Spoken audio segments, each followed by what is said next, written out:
It's the storytelling we've got to get right, and the uniqueness of that makes the news. And that's our job to do that. And every manufacturing firm has a story to tell.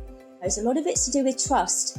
You know, if you've got 2 or 3 companies in front of you, and there's one that you're seeing in the magazines regularly and in the press, and you're meeting them at networking events, and you're reading articles about them, you see them on LinkedIn, you know, and they're leading with their opinion and their comments, then you're more likely to trust that brand. They're going to be more credible. Their integrity is going to show. So you're more likely in your buying decision, go with that company that's in the mind's eye that you're seeing everywhere.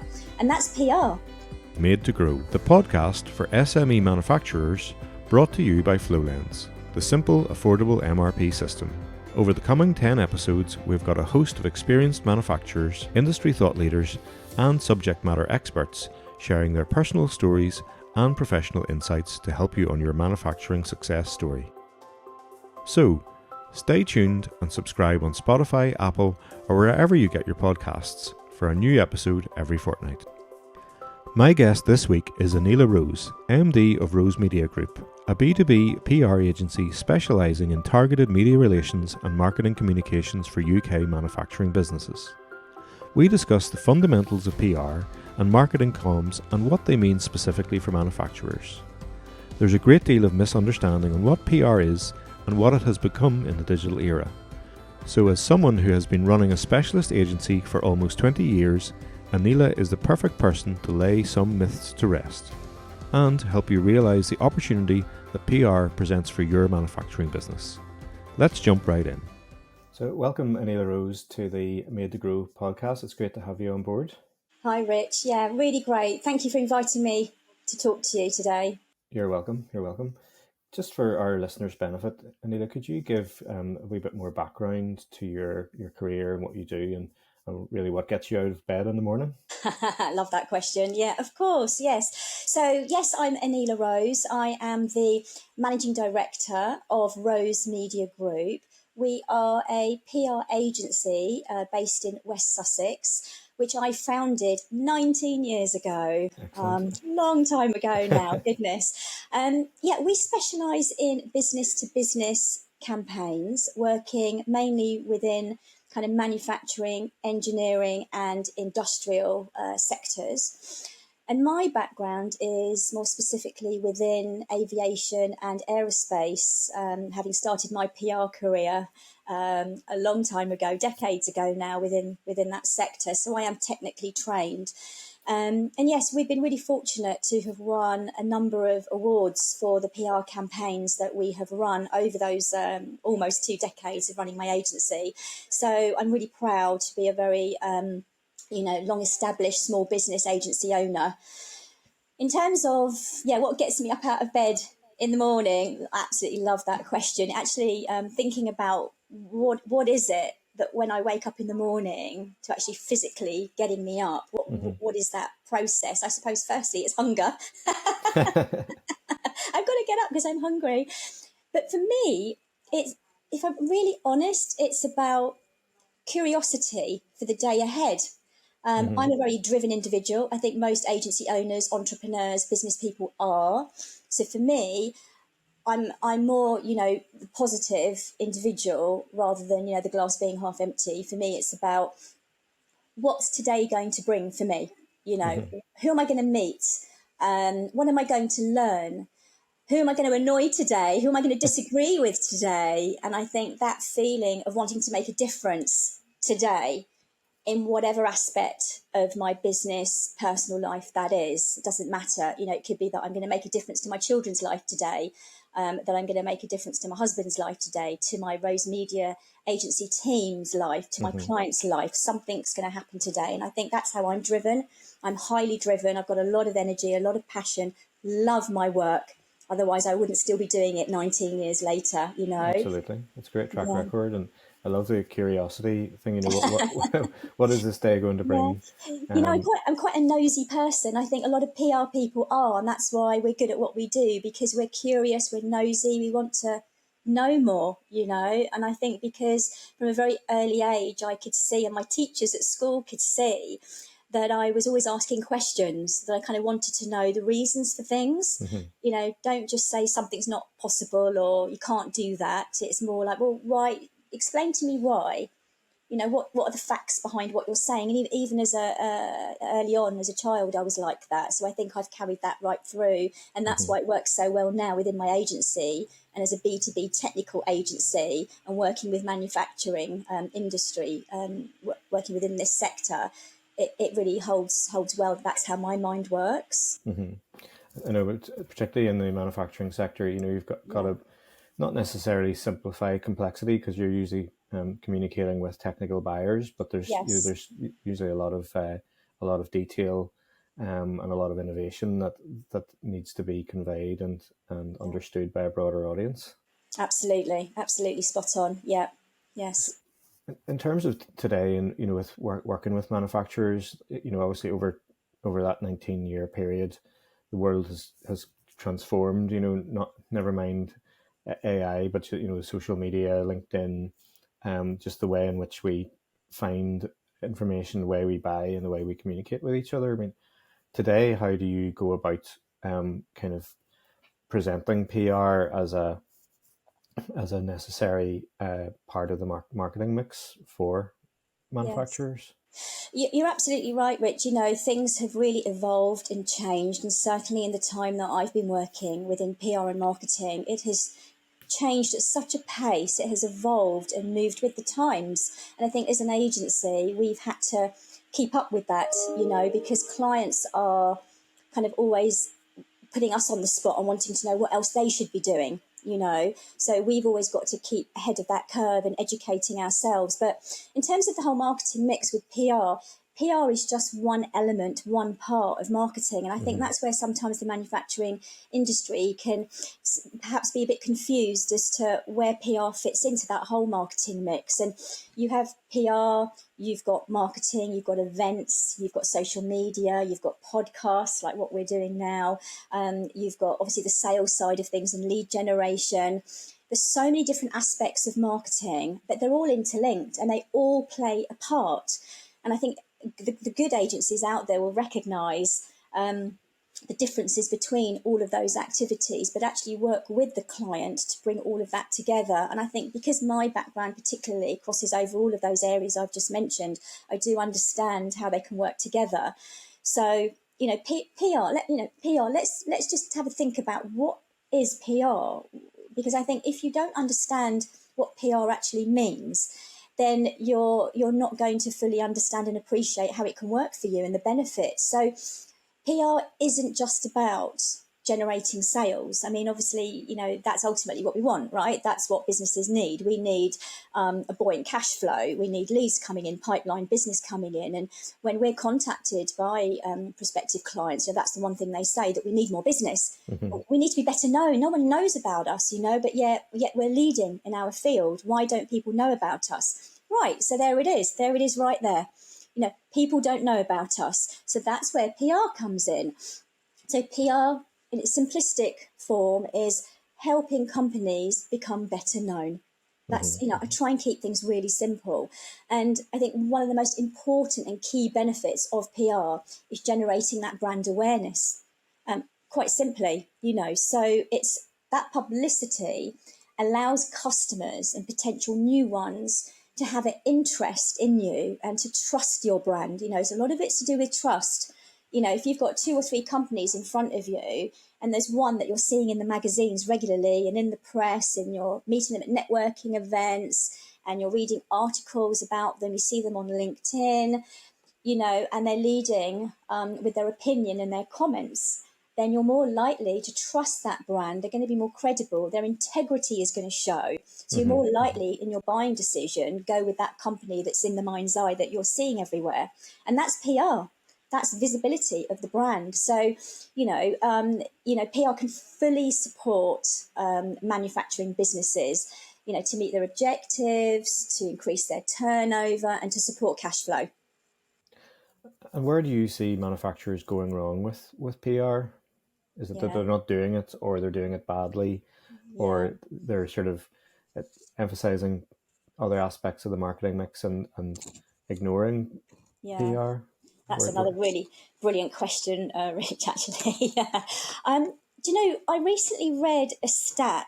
I read somewhere that about 63%, there's been a 63% increase in insolvencies in the manufacturing sector since 2021.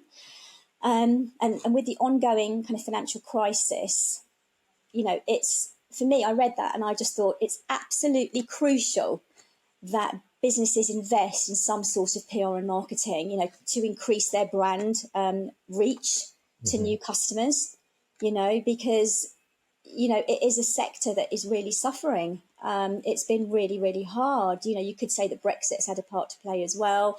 The whole issues with the supply chain and exporting and importing and all of that plays a part in it. But really, what we're seeing is that whole kind of made in Britain, made in UK, the manufacturing industry within the UK is still very buoyant. There's a lot that's been made in the UK. So I think, companies, if they can understand what PR is, so it's about them almost being educated around PR. PR is misunderstood. It really is. And I think it's not just about celebrities and influencers. In fact, they have very little benefit in traditional B2B sectors like manufacturing and engineering. I think maybe some companies think that's what PR is. It's about working with celebrities. It's more consumer than it is B2B. And that also, I think, where they might be going wrong is that they think it's just word of mouth, just recommendation. There's only so far you can go with word of mouth. So I think by understanding who your potential audience is, you can understand the demographics, like where are they, who are they. You can then understand and identify the publications where those audiences are, what are they reading. And once you know that, and once you know like the social media platforms that are relevant also for your sector, what platforms are being used, when are they being used, you can then employ the right tactics to be in the place where your audiences are, if you see what I mean. And I think that's where manufacturers don't align that properly. They don't look at the actual target audience and exactly who are they, what's the persona, what's the profile of your ideal customer, where are they? And then let's make sure that our brand is right there in front of them, And I think also what I've found is that a lot of manufacturing firms rely heavily on advertising. Now, I think that plays a part within PR and marketing, but you can't just invest, 30, 40, 50 grand on your whole marketing budget just on print advertising, and I think that's where a lot of manufacturing firms who are quite traditional, let's say, in their thinking around marketing, maybe invest maybe a bit too heavily on advertising where it should just be a proportion of the marketing spend, really. And I think you mentioned it earlier about the advent, of online, digital. And I think that's where manufacturing firms, the ones that are doing really well, that have got their PR sorted, are the ones that are aligning, traditional PR, print PR with online and, kind of the digital aspect of it, social media, so maybe banner ads, producing videos that can go on to digital publications who are now got, a lot of them have separate sections for videos, the how-to videos, the animations, solution-led animations work really well. And I think also humanizing your brand, Rich, I think is really important. A lot of manufacturers we don't know who's behind the scenes, who's running the company, who are the engineers, who are the designers, the developers, who are doing the drawings, the whole kind of DFM, design for manufacture. We work a lot in that. And I think the people behind the scenes that are there right at the start of, developing the solution for the client, they're hidden away, and manufacturers should bring them out, Aye, they're the ones creating the value right up front. Totally. For the customer. And there's so many sort of innovative and inspiring people that are doing that work. They're creative, their ingenious solutions are empowering these new products. So it is an opportunity to tell their story and what gets them out of bed in the morning and differentiating them. And they've got a really interesting story to tell as well, haven't they? That kind of, I find it fascinating, I think there's not enough, I don't see or read enough from the product engineers, about the work that they do, the behind the scenes. And I think that's where firms, I think, don't quite appreciate their product teams and who's in their team and who's doing what. and actually vocalizing that. We do a lot of Q&As and interviews with the people behind the scenes, and the magazine editors, they love it. Case studies. I think case studies are something that the magazines are crying out for. Absolutely, they want case studies, and often we can't name names. If you're kind of lower down in the supply chain, and it's hard to name customers. We get that, but there's ways around it, and you can still tell the story of the solution that you're providing your customer, and the expertise behind that. And that's our job as a PR agency, to bring that out of the client and kind of say, right, well, this solution that you've provided, the uniqueness of this offering, our job is to pull that out, put that onto paper, and talk to the journalists about that story. It's the storytelling, right? It's the storytelling we've got to get right, and the uniqueness of that makes the news. And that's our job to do that. And every manufacturing firm has a story to tell. No matter how big, how small, size is irrelevant. Size does not matter. So where a company might think they're too small, or actually they're leading, they're the leader in their field, we don't need PR. Well, that's quite a dangerous thought process as well. The Made to Grow podcast is brought to you by FlowLens, the simple, affordable MRP system specifically designed for SME device, equipment and machinery manufacturers. Our top-rated cloud-based software can help you cut down on wasted materials, time and money, and eliminate the chaos of running your manufacturing with spreadsheets and hope. Our customers have reported savings of over a day per week per person in their business by cutting out needless admin, duplication of work and countless mistakes. Plus, lead times are shortened by up to 75%. And after hundreds of successful implementations, we've got the blueprint for manufacturing success nailed down. Head over to flowlens.com for a quick video tour of the software and to hear from more manufacturers like you who have transformed their businesses with FlowLens. Now, back to the interview. Say with the trade publications in particular, are you seeing that with their online variants then, or is there more of a shift towards online, or are traditional print publications still part of the mix? We have this conversation with our clients regularly, because you see in the media about, print is dead, print is on its way out. And yes, a number of publications have, stopped physical hard copies and have gone completely online, but there's still a great big appetite for reading print. And we still get a lot of print magazines coming through our door here, and we actually sift through them, because we actually enjoy holding a physical copy. And actually, if we've secured some coverage in a magazine, a print magazine, and there's a double-page spread or a front cover of editorial, an interview with a CEO or interview with a head of engineering, often magazines, and you've got good photography as well, they'll want to put it in their print magazine and have a big spread. And I think our clients still subscribe to a lot of manufacturing and engineering print publications. But all of those print publications have gone digital as well. So what we do is get two bites of the cherry now. So what we'll do is we'll aim to be in the print magazine, but also for driving traffic to our clients' websites, trying to get the backlinks and getting articles printed online with a link to our client's website URL included in the article. And if it's what we call a high domain authority website, for example, let's think about The Engineer, for example. The Engineer online has a very high, what we call a DA, domain authority site. I think it's, around 70, which out of 100 is very high, which means that they've got a lot of traffic, a lot of volume, a lot of people going to their website to read their articles. So if we get our client's article included on the Engineer's digital publication and on their website, it means that we're more likely to get higher volume and higher quality traffic. So they'll click onto that article, and if they're interested and want to know more, they'll click on that link that takes them to our client's website. That then is obviously a click through that then can be tracked. Our client can then track through their Google Analytics where their website traffic is coming from, and can see that it's coming from The Engineer, for example. But there's lots of other online publications out there that are beneficial for M&E and industrial clients. Just on that point about search engine optimization, so like backlinks are kind of the holy grail obviously for fleshing out your own domain authority and building the kind of your own search ranking. So it's great to hear you talking about that. Do you think sort of SEO is a big missed opportunity for most manufacturers, or are your clients kind of on the ball with that? Obviously, with your help, they're building out that footprint. And is that part of your approach to the PR strategy?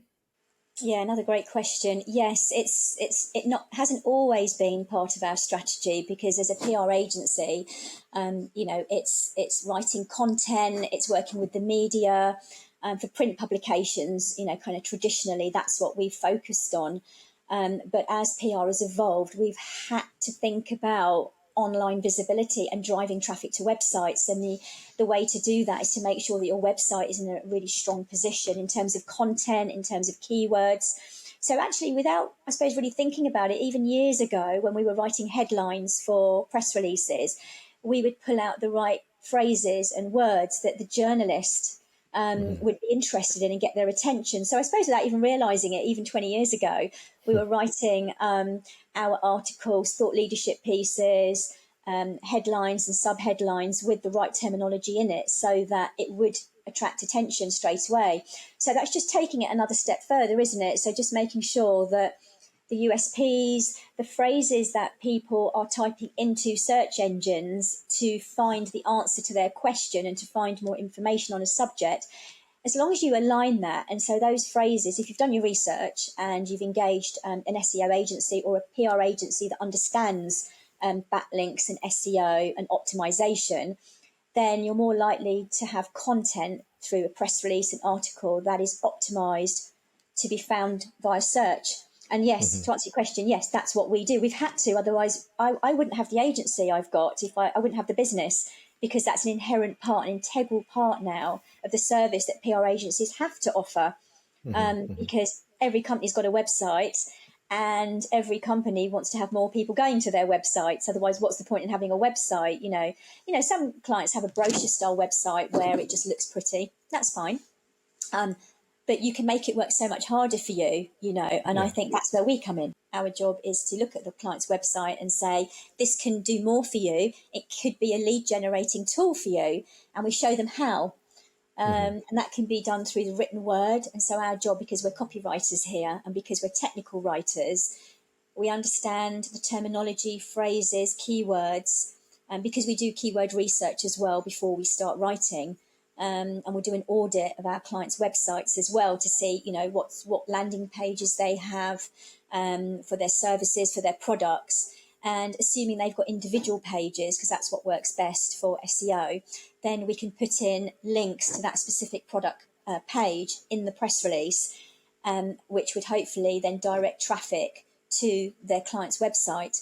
And that's where the measurability comes in terms of then you can start measuring the effectiveness of PR. So that press release that we've, written and spent a lot of money and invested a lot of time and effort writing, what is that going to deliver back to the client? And that's a very important part of what we do as well. That was going to come on to that, in terms of measuring the return on investment in PR. So, sometimes, and you were talking about advertising, it's relatively easy to, particularly if you do Google ads, you can see what your return on investment is, at least in terms of clicks, and you can measure conversions. Yes.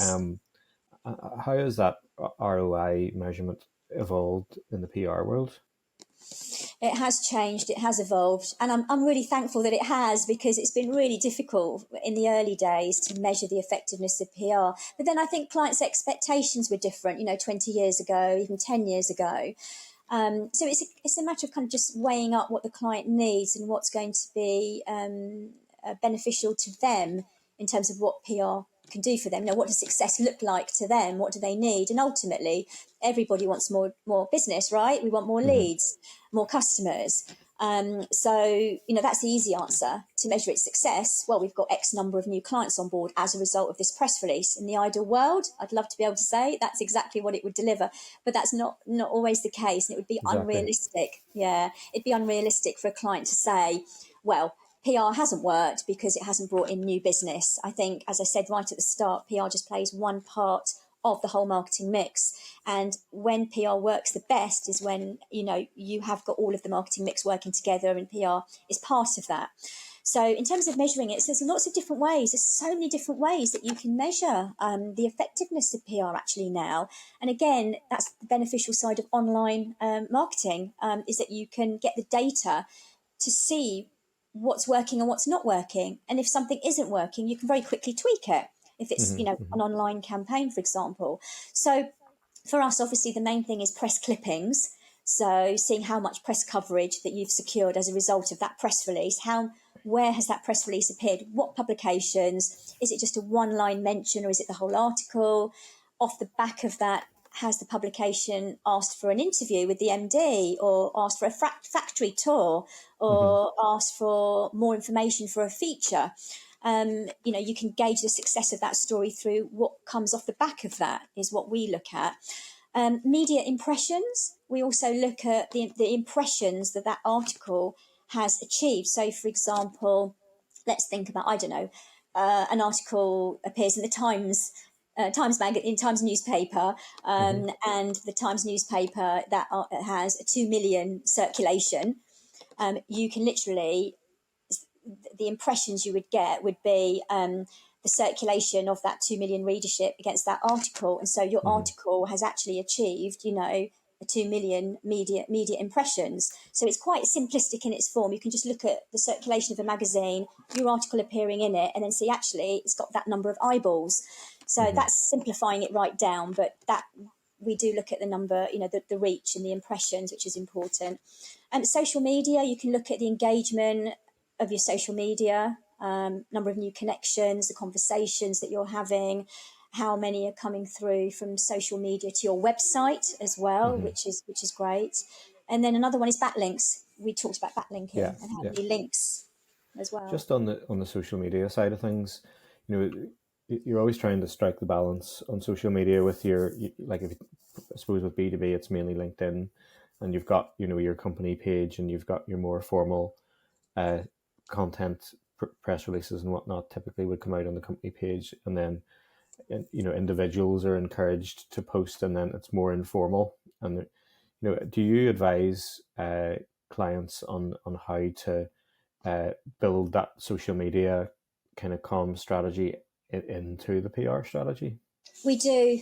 We have to now, really, because clients do turn to us as their PR agency to advise them across kind of all of their outlets.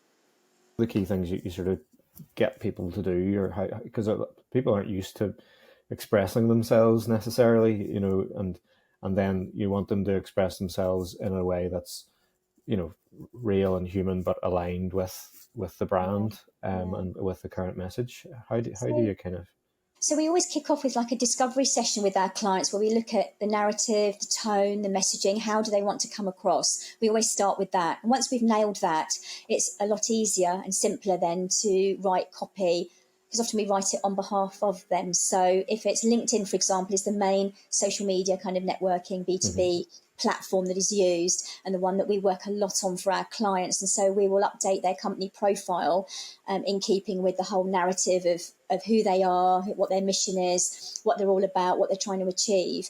And then we look at the individuals that they have profiled. So it's usually, the senior management team, so the directors, and we'll look at how they're coming across on LinkedIn. Does it meet the overall, kind of vision of the company and the whole kind of tone that they want to get across? So we make sure that's all aligned. And so we advise them on all of that. And we'll always start with, being yourself. Again, it's going back to what I said earlier about humanizing your brand. We very much know that you are more likely to buy from someone that you maybe know, or that you have an affinity with, or you can relate to them. And actually, if it's someone that you feel you've seen on LinkedIn, that you think actually there's something there, there's a commonality there, and I want to work with these guys because of how they're coming across and their knowledge that they have. So we always say to clients, say there's 3 or 4 people, on the management team, we'll immediately say in terms of social media, we'll have a review. We'll look at where they're positioned right now, say on LinkedIn, how they're coming across, what are the gaps, what's missing, how are the outside world going to view their profile in terms of, how they're coming across. And then we make sure that's all aligned with the discovery session that we've done with them previously.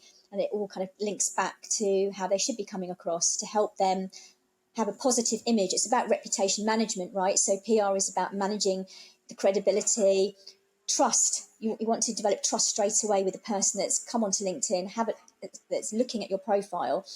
And are you answering the questions that they immediately have? Who are you? What do you do? And why should I even engage with you?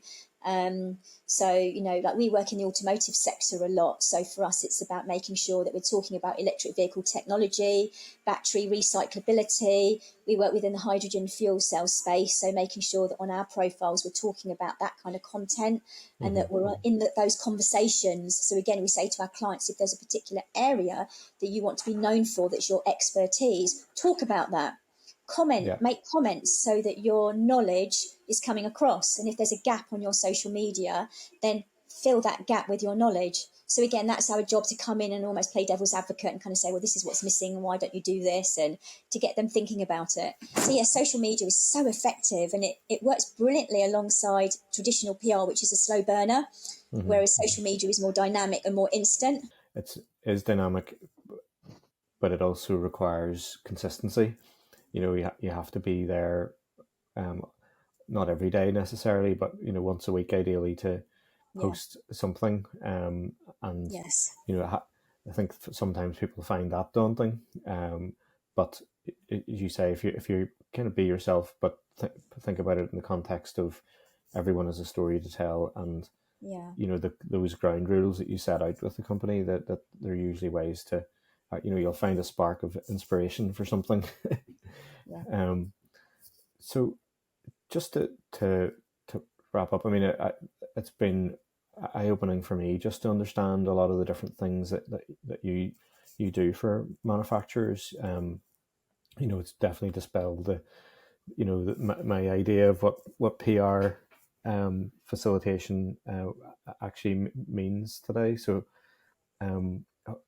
even particularly like the SEO, as I said earlier, I think a lot of people underestimate the power of that, backlinking and getting credible backlinks, and that you need good stories, and you need something that people are willing to publish to do that. But in terms of what would be your final kind of takeaway for our listeners to kind of ponder, if they're going to do one thing having listened to today's episode, what would that be, Aneela? For me, it's about you've got to start somewhere. And I think just by starting something, like, you're already succeeding. And I say, really, if PR is something you've been thinking about, then think about a story, think about something good that you've done. And you're going to have lots of them, I know, because every company believes that they're doing good work, right? So think about a good story, something really positive within your business, and just start by sending a story out to the media, because you just never know what could happen as a result of that. Because often what we find that it can snowball just from that. And I think, I live by mantras.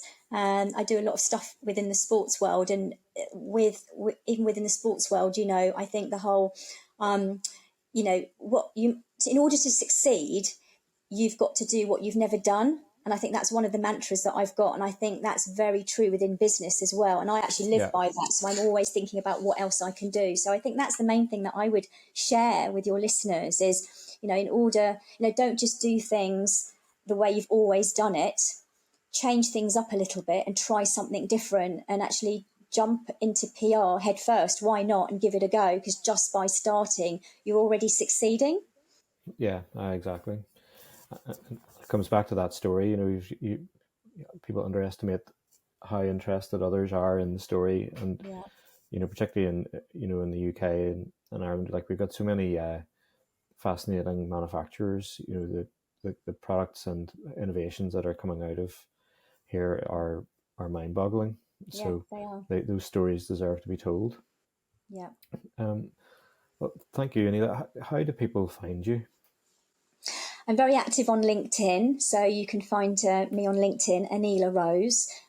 Also via the website, www.rosemediagroup, .co.uk. They're probably the two main ways to find me and to find the agency. We've got a lot of really interesting content actually on our website, a lot of blogs within the manufacturing, engineering and industrial sectors that your listeners might find useful to read. And there's quite a bit about PR and marketing as well that we love to share. We are on Instagram and all the other platforms as well. We're easily found. But yeah, certainly the website is worth a look at. We'll get those linked up in the show notes, and people can go and browse to their heart's content. So yeah, again, Aneela Rose, thank you very much for your time today and sharing your experience with our listeners. It's been great. Thank you very much. It's been fantastic talking to you. Thanks again to Aneela for sharing her wealth of experience and insights.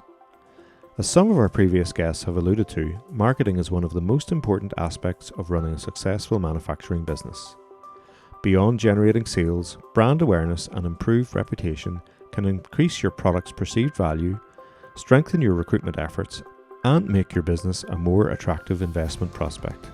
As Aneela says, the important thing to remember is to build visibility where your customers are, and that just getting started means you're already succeeding at PR. Next episode, I'll be talking to Brendan McGurgan of Simple Scaling. Brendan is a former CEO of a globally successful engineering firm and is now an author, scaling coach and fellow podcast host with the ScaleX Insider podcast. Brendan talks about his own experience of growing a manufacturing business from 3 million turnover to almost 100 million globally, and how his own thoughts and attitude shaped his success. If you found today's episode useful, please subscribe, rate and review our podcast on Apple, Spotify, or wherever you get your podcasts. Thanks for listening. Till next time.